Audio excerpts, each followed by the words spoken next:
Exam barriers art competition प्रतियोगिता सांसद दिल्ली मनोज तिवारी की अध्यक्षता प्रधानमंत्री नरेंद्र मोदी द्वारा लिखी गई पुस्तक एग्जाम बैरियर्स को आगे बढ़ाने के लिए आयोजित कार्यक्रम में 11:00 प्रतिभागियों ने भाग लिया। सनबीम शिक्षण समूह अपने मूलभूत उद्देश्य छात्र छात्राओं के लिए शैक्षिक गुणवत्ता समस्त विकास के लिए अनवरत प्रगतिशील। एक रिपोर्ट शत्रुघ्न सिंह के साथ।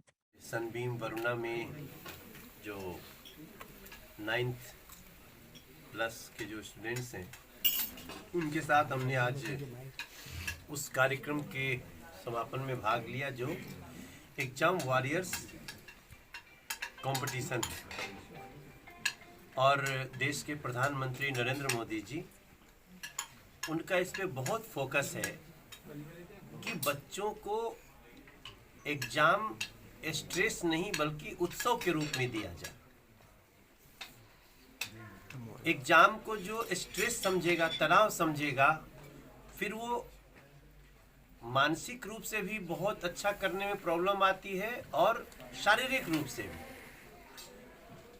और सबसे इम्पोर्टेंट है कि जब हम इस समय विकसित देश बनने के तरफ अग्रसर हैं, हमारा लक्ष्य हो चुका है कि हम 2047 तक, जैसा नरेंद्र मोदी जी ने एक सबको आह्वान किया है और हमारा निश्चय है कि हम बनेंगे, 2047 तक हम विकसित देश रहेंगे, तो उसके लिए जिनके ऊपर हमारा सबसे ज्यादा दारोमदार है, यूथ, आज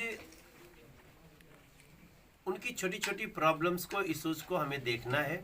कई बार हम देखते हैं कि बच्चे एग्जाम के टेंशन में इतने परेशान हो जाते हैं कि कई बार वो गलत गलत डिसीजन भी ले लेते हैं।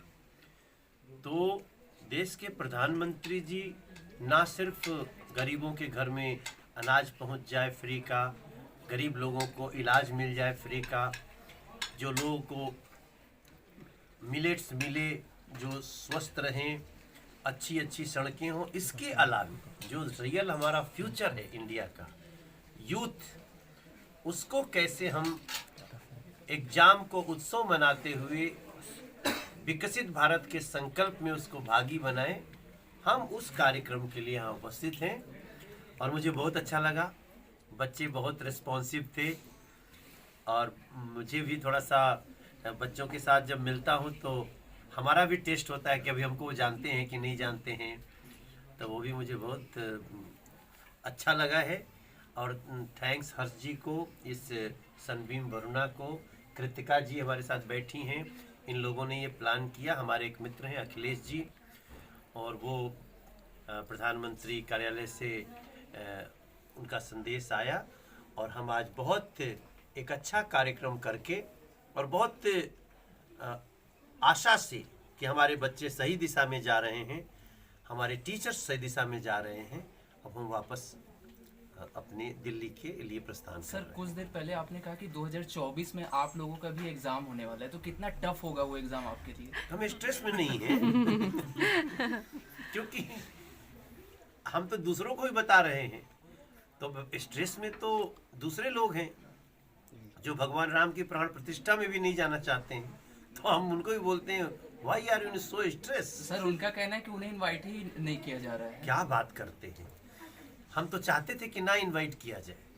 हम व्यक्तिगत मनोज तिवारी, क्योंकि उन लोगों ने तो राम को नष्ट करने के लिए बहुत सारी प्रयास किए, बड़े बड़े वकील रखे, लेकिन उसके बाद भी चूंकि जब हम अगर सत्ता में बैठे हैं और न्यास हमको बुला रहा है, तो न्यास को हम बड़प्पन मानते हैं कि उन्होंने उनको भी बुलाया, सबको बुलाया गया है, लेकिन वो कह रहे हैं कि नहीं, हम अपने पैर पे कुल्हाड़ी मारेंगे, तो फिर वो स्ट्रेस में आ रहे हैं। इसका मतलब उन्होंने एग्जाम वॉरियर्स नहीं पढ़ा है, उनको एग्जाम वॉरियर्स पढ़ना चाहिए जो मोदी जी ने लिखा है। सर, अभी एक कांग्रेस नेता है, उनका बयान है कि 20 से 26 तक उन्होंने कहा है कि हर मुसलमान को घर में रहना चाहिए, इस पर आप क्या कहेंगे?